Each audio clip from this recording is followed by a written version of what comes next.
Namaste and welcome to Bhagavad Gita with Himanshu.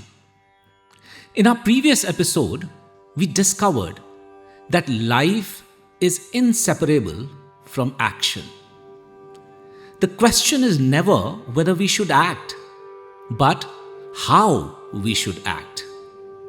Today, we take the next step and explore one of the most quoted and often misunderstood teachings of the Bhagavad Gita. Many people believe that detachment means indifference. They assume that if we are not attached to results, we will lose our motivation. Krishna teaches exactly the opposite. He tells us that true excellence is possible only when we are free from the anxiety of outcomes. Let us listen once more to one of the most celebrated verses in the world literature. Karmane vadhikaraste ma phaleshu kadachana ma karma phal heturbhu ma te sangostva karmani. This verse is often translated as, you have a right only to action, never to its fruits. While that translation is correct, it is incomplete if we stop there. Krishna is not asking us to ignore results.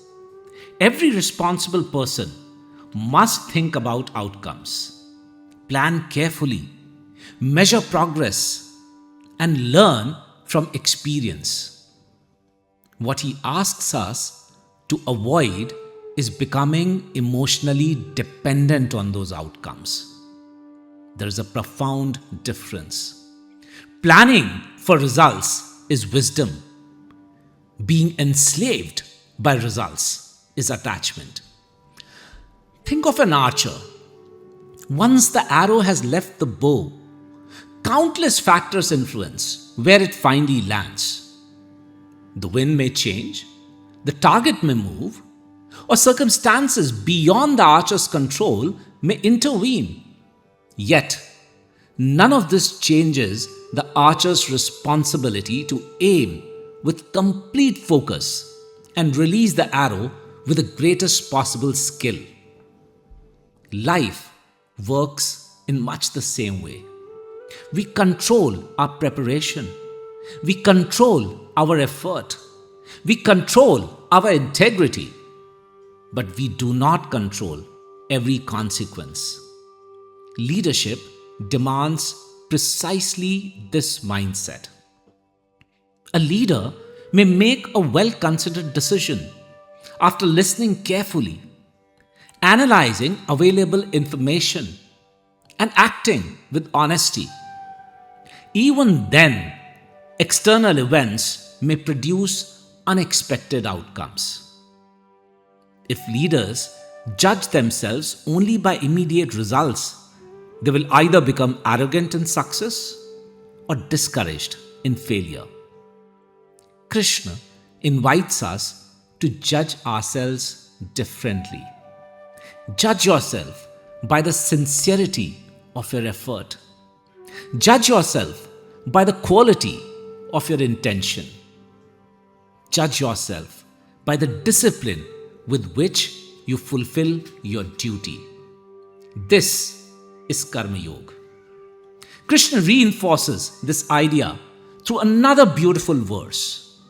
Tasmad asaktaha satatam karyam karma samachara asakto hya charan karma paramapnoti purushaha. Therefore, always perform the work that ought to be done without attachment. For by acting without attachment, a person reaches the highest fulfillment.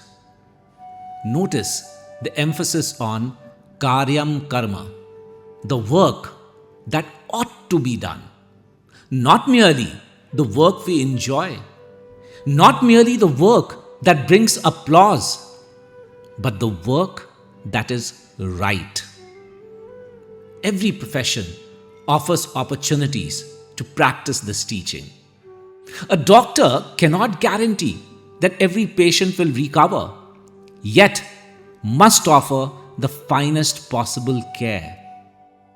A teacher cannot guarantee that every student will succeed, yet must teach with complete dedication. A parent cannot control every choice a child will make, yet must nurture with love and wisdom. A public servant cannot satisfy everyone, yet must act in the interest of society. Duty is not diminished by uncertainty. It is strengthened by it. As you go through your day, reflect on this question. Am I allowing fear of failure or desire for recognition to influence my actions? Or am I simply striving to do what is right?